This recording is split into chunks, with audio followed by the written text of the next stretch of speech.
எல்லை தாண்டிய பயங்கரவாதத்தை ஆதரவளிப்பதால் ஏற்படும் விளைவுகள் பாகிஸ்தான் ஏற்றுக்கொள்ள வேண்டியிருக்கும் என்று இந்தியா எச்சரித்துள்ளது. நியூயார்க்கில் உள்ள ஐநா பாதுகாப்பு சபையில் நடைபெற்ற விவாதத்தில் பேசிய இந்தியாவிற்கான நிரந்தர பிரதிநிதி பர்வதனேனி ஹரிஷ், முழுமையான சட்டப்பூர்வமான மற்றும் மாற்ற முடியாத இந்திய பகுதிகளை அபகரிக்க விரும்பிய பாகிஸ்தானின் எல்லை தாண்டி பல போர்களை தொடுத்ததாக நினைவு கூர்ந்தார்.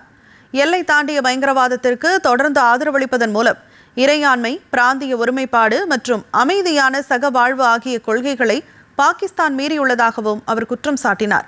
எல்லை தாண்டிய பயங்கரவாதத்திலிருந்து தன்னை தற்காத்துக் கொள்ள இந்தியாவுக்கு முழு உரிமை உள்ளதாகவும் அதனால் ஏற்படும் விளைவுகளை பாகிஸ்தான் ஏற்றுக்கொள்ள வேண்டியிருக்கும் என்றும் அவர் எச்சரித்தார்.